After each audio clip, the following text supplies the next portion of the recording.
Yes, हमारा जो question हम देखने जा रहे हैं वो है क्वेश्चन नंबर 12। जल्दी से निकाल लीजिए। क्वेश्चन नंबर 12, 12 नंबर का प्रश्न। अ, जी, उसने लिखा हुआ है कि from the following trial balance prepare trading account, P&L account और बैलेंस शीट। तीनों बनाने को बोले हैं। तो चलिए आइए पहले तो अपन क्या करते हैं, टिक कर लेते हैं। जो अमाउंट ट्रेडिंग में आएगी उनके सामने टी, जो अमाउंट P&L में आएगी उनके सामने P, और जो बैलेंस शीट में आएगी उनके सामने B। हम टिक लगा लेते हैं। तो चलिए स्टार्ट करते हैं। सबसे पहले हम देख पा रहे हैं तो ओपनिंग स्टॉक देखा। ओपनिंग स्टॉक कहाँ आता है? बोले सर ट्रेडिंग में आता है। अच्छा, परचेस कहाँ आता है? बोले सर ट्रेडिंग में आता है। Sales trading, creditor balance sheet, wages trading, cash balance sheet, bank balance sheet, salary P&L, office expenses P&L, rent received P&L। ठीक है, आगे चलिए हम। Debtor, debtors balance sheet, rent P&L, advertisement P&L, capital balance sheet, bad debts profit in loss. Okay, नीचे देखिए कुछ adjustment दिए हैं। सर 4 एडजस्टमेंट है, हाँ ना? ठीक है, कोई दिक्कत नहीं है। क्लोजिंग स्टॉक अंदर किसी से रिलेटेड नहीं है तो इसका हम यहाँ कोई टिक नहीं लगा रहे हैं। एडवर्टाइजमेंट का कुछ आउटस्टैंडिंग है तो एडवर्टाइजमेंट देखो कहाँ दिया हुआ है, सर ये दिया हुआ है। तो एडवर्टाइजमेंट में जल्दी से काम करो, सेकंड नंबर मार्क कर दो। एडवर्टाइजमेंट में एक सेकंड नंबर का एडजस्टमेंट है। ठीक है सर। इसके बाद में सर डेटर का कोई एडजस्टमेंट है तो डेटर जहां भी दिख रहा है उसमें एडजस्ट नंबर 3 मार्क कर दो। सर डेटर जो है उसमें 3 नंबर का एडजस्टमेंट है। उसके बाद में अनएक्रूड अनर्ड इंटरेस्ट दे रखा है उसने, तो इंटरेस्ट से रिलेटेड चौथा नंबर एडजस्टमेंट है तो यहाँ 4 नंबर मार्क कर दो। ठीक है, ये 4 नंबर मार्क कर दिया। ये हमने टिक तो लगा लिए हैं। अब हमें इसे अकाउंट्स में प्रिपेयर करना है। तो देखिए हम पहले भी बोल चुके हैं कि जब भी हम फाइनल अकाउंट के अकाउंट बना रहे हैं तो आपको तीनों अकाउंट एक साथ बनाने हैं। तीनों अकाउंट जब एक साथ बनाते हैं तो आपको समझ बहुत अच्छा आएगा, और एक एक करके जब अकाउंट बनाते हैं तो समझ थोड़ा कम आता है। बट तीनों अकाउंट बनाने कैसे हैं उसका तरीका होता है। हमें क्या करना, हमारी जो कॉपी है उसके आमने सामने वाले पेज पेज पर हमें ट्रेडिंग P&L और बैलेंस शीट बनाना है। आमने सामने वाले पेज पर मतलब लेफ्ट हैंड साइड आ जाएगा आपका ट्रेडिंग P&L और राइट हैंड साइड वाले पेज पर आ जाएगा आपका बैलेंस शीट। ठीक है, तो हमने लिखा है यहाँ पर heading trading and profit and loss account for their ending 31 March 2017। ये डेबिट साइड है और ये हमारा क्रेडिट साइड है। डेबिट साइड में सबसे पहले हम मेंशन करेंगे to opening stock, to purchases less purchase return. Credit side में हम मेंशन कर देंगे by sales less sales return by closing stock. ऐसे ही बैलेंस शीट में मेंशन कर देंगे हम। तो बैलेंस शीट में ये लायबिलिटी साइड और ये असेट साइड है हमारा। तो लायबिलिटी साइड में कैपिटल लिखेंगे, अमाउंट नहीं लिखना, नाम लिखना बस। Capital less drawing add net profit. इतना करने के बाद में, इतना लिखने के बाद में हम क्या करेंगे, इनके अकाउंट्स बनाएंगे। ठीक है, तो चलिए इनके अकाउंट्स हम स्टार्ट करते हैं। हमें एक एक अमाउंट उठाकर क्या करते जानी है, नोट करते जानी है। तो चलो एक एक करके उठा लेते हैं हम। सबसे पहले हमें दिखा सर यहाँ से ओपनिंग स्टॉक। ओपनिंग स्टॉक कहाँ टिक लगाया हमने, ट्रेडिंग में, तो इसे उठाकर ट्रेडिंग में लिख देंगे। अब ये दिया कहाँ है सर, ये डेबिट साइड दिया है। कहाँ दिया है, डेबिट साइड। तो ट्रेडिंग के भी कहाँ आएगा, डेबिट साइड में। ये देखा हमने टू ओपनिंग स्टॉक, अमाउंट कितना है, बोले सर 4000, तो ये 4000 हमने यहाँ नोट कर दिया। ओके, परचेस डेबिट साइड है ये डेबिट साइड नोट करा हमने। सेल्स क्रेडिट साइड है, तो ये क्रेडिट साइड 14,000 नोट कर दिया हमने। क्रेडिटर, क्रेडिटर बैलेंस शीट में है, क्रेडिट में है, ये कहाँ है, ये क्रेडिट में है। अब ये क्रेडिट में दिया हुआ है, तो ये जब बैलेंस शीट में जाएगा तो ये कहाँ आ जाएगा, डेबिट में। तो ये लिखा हमने creditor 11,000 rupees. Okay sir. Wages, wages जो है ट्रेडिंग अकाउंट में आता है, तो ये ट्रेडिंग अकाउंट में लिख दिया हमने वेजेस 300। कैश, कैश असेट्स में आता है, तो 2,000 रुपीज ये डेबिट में है, तो बैलेंस शीट में जाकर ये कहाँ आ जाएगा, क्रेडिट में आ जाएगा। ये लिखा हमने 2,000 रुपीज। ओके, नेक्स्ट आगे चलें हम। अगला जो उसने दिया हुआ है वो क्या है, बोले सर अगला जो पॉइंट है वो बैंक बैलेंस से है, तो बैंक बैलेंस उसने डेबिट में दिया है, हम बैलेंस शीट के कहाँ लिखेंगे, क्रेडिट साइड में लिखेंगे। ये बैंक बैलेंस लिखा हमने 14,000। Okay sir, next. नेक्स्ट उसने दिया हुआ है सैलरी, सैलरी पीएनएल में आता है, डेबिट का डेबिट में आएगा, तो ये सैलरी हमने उठाई 500 रुपए और डेबिट में लिख दिया 500 रुपए। Okay sir, next. Office expenses trading के पीएनएल के डेबिट में आएगा, तो ये पीएनएल के डेबिट में लिखा 1000।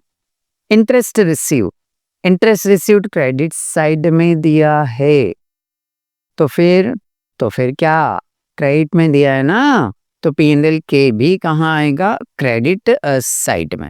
ये लिखा हमने। सर अंदर क्यों लिख दिया, अरे देखो ना इसमें आपने कुछ एडजस्टमेंट नंबर मार्क किया हुआ है, 4 नंबर का एडजस्टमेंट आपने डाला हुआ है इसमें, तो एडजस्टमेंट का अमाउंट फिर कहाँ लिखना पड़ता है अपने को, अंदर। ये अंदर लिख दिया। नेक्स्ट अगला देखें हम। अगला पॉइंट उसने जो दिया हुआ है वो क्या है, बोले सर अगला पॉइंट जो उसने दिया है वो है आपका, इंटरेस्ट हो गया ना, डेटर। डेटर डेबिट में है, बैलेंस शीट के कहाँ आएगा, क्रेडिट में आएगा। ये लिखा हमने डेटर 15,000। ठीक है सर, नेक्स्ट। अगला उसने लिखा है रेंट एंड टैक्सेस, पीएनएल में आएगा, ये पीएनएल में लिखा रेंट एंड टैक्सेस 400।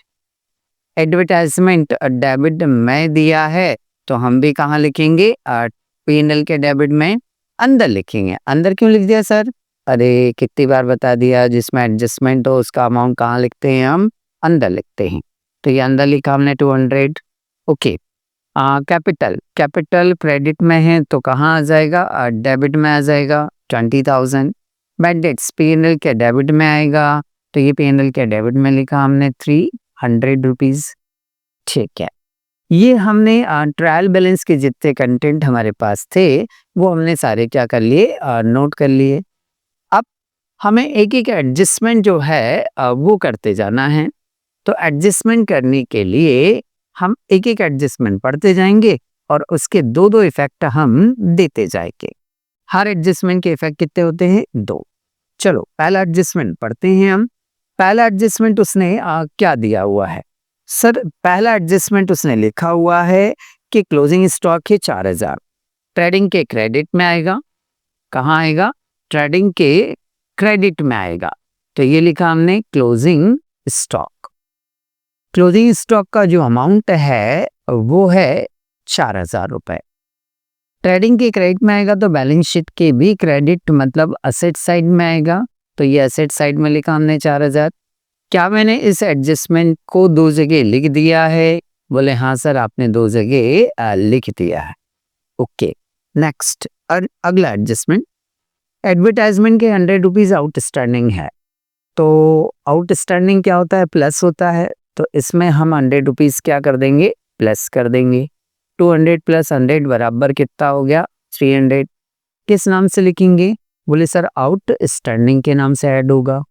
ओके, एक इफेक्ट तो ये हो गया, मुझे एक इफेक्ट और देना है इसका। हाँ, ये डेबिट साइड में प्लस है, ये डेबिट साइड में प्लस है, तो बैलेंस शीट के भी कहाँ आ जाएगा, डेबिट साइड में आ जाएगा। तो ये लिख रहे हैं हम आउटस्टैंडिंग एडवर्टाइजमेंट। आउटस्टैंडिंग एडवर्टाइजमेंट का अमाउंट कितना है, 100 रुपीज। हो गए 2 इफेक्ट, बोले हाँ सर 2 इफेक्ट हो गए। नेक्स्ट अगला उसने एडजस्टमेंट दिया है डेटर का, हमें 4% प्रोविजन बनाना है। देखो डेटर पर जब प्रोविजन बनाते हैं हम, तो उसका मतलब ये होता है कि आपका उतना अमाउंट डेटर का डूब जाएगा। जब डेटर का उतना अमाउंट आपका डूब जाएगा, तो आपका डेटर का अमाउंट बताओ जल्दी से, बढ़ेगा या कम होगा? बोले सर कम होगा।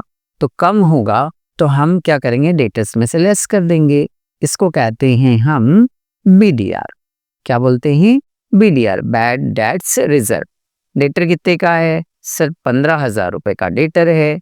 कितने परसेंट निकालना है? सर 4% उसने बोला है। ठीक है, 4% मतलब 0 से 0 आपने कट कर दिया। 15 चौक 60, 600 रुपए आपका बीडीआर आ गया। तो ये बीडीआर 600 रुपए जो है वो आपके डेटर में से लेस हो जाएगा। तो 600 रुपए इसमें से हम क्या कर रहे हैं? लेस कर रहे हैं। 15,000 में से 600 लेस करेंगे तो ये आ जाएगा आपका 14,400 रुपए। तो ये लिखा हमने 14,400 रुपए। Okay next. 2 इफेक्ट हो गए क्या? कहाँ से नेक्स्ट? कोई नेक्स्ट नहीं, अभी तो एक ही इफेक्ट हुआ, एक और देना है ना। हाँ सर, सॉरी सर, गलती हो गई सर। तो 600 रुपए यहाँ माइनस हुए हैं क्रेडिट साइड में, तो P&L के फिर कहाँ लिखाएंगे? डेबिट साइड में लिखाएंगे। तो यहाँ लिखो फिर to new BDR, to new BDR। BDR मतलब बैड डेट्स रिजर्व। कितना लिखना है आपको? बोले सर 600 रुपए है, तो ये 600 रुपए लिख दिए। अब हो गए क्या 2 इफेक्ट? हाँ सर, अब हो गए 2 इफेक्ट। ये लिख दिया हमने BDR। ठीक, नेक्स्ट आगे बढ़ते हैं हम। नेक्स्ट एडजस्टमेंट जो दिया है वो बोला अनर्ड इंटरेस्ट। अनर्ड इंटरेस्ट का मतलब ऐसा इंटरेस्ट जो हमने अर्न नहीं किया, कमाया नहीं है, बट एडवांस में रिसीव हो गया, उसको कहते हैं अनर्ड इंटरेस्ट। तो बताओ जल्दी से, अनएक्रूड या अनर्ड जो होता है वो ऐड होता है या लेस होता है? तो बोले सर अनएक्रूड लेस होता है। तो लेस कितना करना है अपने को? बोले सर 300 लेस करना है। तो चलो 300 हम इसमें से लेस कर देते हैं। बाहर जो अमाउंट आएगा वो कितना अमाउंट हो जाएगा? 500। और यहाँ लिख देंगे अनएक्रूड। ठीक है, ये अनएक्रूड इंटरेस्ट हो गया हमारा। एक इफेक्ट हुआ, अभी एक और देना है। हाँ सर, आप याद रखते हो सर कि एक इफेक्ट और देना है, नहीं तो हमें तो ऐसा लगता है कि हाँ कंप्लीट हो गया है, चलो अगला पढ़ लेते हैं। नहीं, अब ये माइनस कहाँ है? क्रेडिट साइड में। तो बैलेंस शीट के कहाँ आएगा? डेबिट साइड में। माइनस कहाँ है? क्रेडिट साइड में। तो बैलेंस शीट के कहाँ आएगा? डेबिट साइड में। तो हम इसे उठाकर कहाँ लिखेंगे? डेबिट साइड में। ये लिखा हमने अनएक्रूड इनकम या अनएक्रूड इंटरेस्ट। ठीक है भाई, अनएक्रूड इंटरेस्ट का जो अमाउंट है वो कितना है? बोले सर 300 रुपीज। नेक्स्ट हो गए 2 इफेक्ट। और कोई एडजस्टमेंट? सर अब कोई एडजस्टमेंट नहीं है, फिर क्या करना है? बोले सर एक काम करो, ट्रेडिंग की टोटल लगाओ, उसका डिफरेंस निकालो, P&L की टोटल लगाओ, उसका डिफरेंस निकालो। चलो स्टार्ट करते हैं। ट्रेडिंग के हमारे क्रेडिट साइड की टोटल हो रही है, ये 2 ही तो अमाउंट है, एक 14,000 और एक 4,000 है, तो टोटल मिलाकर कितना हो गया? ये 18,000 रुपए। ठीक है, डेबिट साइड में लगाते हैं तो 4 और 8 12,300 रुपए। ये 12,300, 18,000 में से 12,300 घटाएंगे तो 5,700 कम पड़ रहा है। ग्रॉस प्रॉफिट क्या लाएगा? तो यहाँ ग्रॉस प्रॉफिट में लिख देंगे हम 5,700 रुपए। ओके, अब ये जो ग्रॉस प्रॉफिट है ये हो गया हमारा। टोटल लगाएंगे दोनों तरफ कितनी हो जाएगी? बोले सर दोनों तरफ टोटल लगाएंगे तो सर यहाँ भी 18,000 आ रही है और यहाँ भी टोटल कितनी आ रही है? 18,000। ठीक है, अब ये जो ग्रॉस प्रॉफिट हमने निकाले हैं, इस ग्रॉस प्रॉफिट को हम डेबिट से उठाकर कहाँ लिख देंगे? क्रेडिट में। ये लिखा हमने 5,700 रुपए। ठीक है, मतलब ट्रेडिंग का आंसर जो होता है वो प्रॉफिट इन लॉस में क्या हो जाता है? ट्रांसफर हो जाता है क्रॉस वाली साइड में। अभी ग्रॉस प्रॉफिट डेबिट में है तो कहाँ आ गया? क्रेडिट में। कभी ग्रॉस लॉस आया होता तो ग्रॉस लॉस क्रेडिट में आया होता, फिर उसे ट्रांसफर हम कहाँ करते, डेबिट साइड में करते। ठीक है, तो हमने ट्रेडिंग के आंसर को प्रॉफिट एंड लॉस में क्या कर दिया, ट्रांसफर कर दिया। हाँ सर, कर दिया। अब P&L की टोटल लगाएंगे। P&L में दो ही तो अमाउंट है बेटा, 5,700 और 500। ये कुछ हुआ आपका 7,512, 6,200 रुपए। तो यहाँ क्रेडिट साइड की टोटल हो रही है आपकी 6,200 रुपए। डेबिट साइड की 1 2 3 4 5 6, ये 6 अमाउंट को टोटल कर लो। सर ये हो रही है 3,100। क्रेडिट की टोटल में से डेबिट की टोटल को क्या करेंगे आप, लेस करेंगे। तो लेस करने पर आ रहा है 3,100। डेबिट में कम पड़ रहा है, कहाँ कम पड़ रहा है, डेबिट में कम पड़ रहा है। और जब डेबिट में कम पड़ता है तो वो कहलाता है आपका नेट प्रॉफिट। तो ये नेट प्रॉफिट आ गया आपका। कितने रुपीज आ रहा है सर, 3,100 रुपीज आ रहा है। तो ये 3,100 रुपीज लिख दिया हमने। ओके, अब हमारी जो दोनों तरफ की टोटल है वो कितनी हो जाएगी, 6,200 रुपीज। दोनों तरफ की 6,200 हो गई। अच्छा, ये जो ट्रेडिंग का आंसर आया था उसको आपने P&L में ट्रांसफर करा था? हाँ सर, किया था। तो ये जो P&L का आंसर आया है ये बैलेंस शीट में ट्रांसफर होगा या नहीं होगा? बोले सर बिल्कुल होगा। तो ये जो नेट प्रॉफिट आया हमारा 3,100, वो 3,100 यहाँ पर क्या करेंगे हम, कैपिटल में प्लस कर देंगे। 20,000 में 3,100 ऐड करेंगे तो 23,100 रुपीज क्या करेंगे हम इसमें लिख देंगे।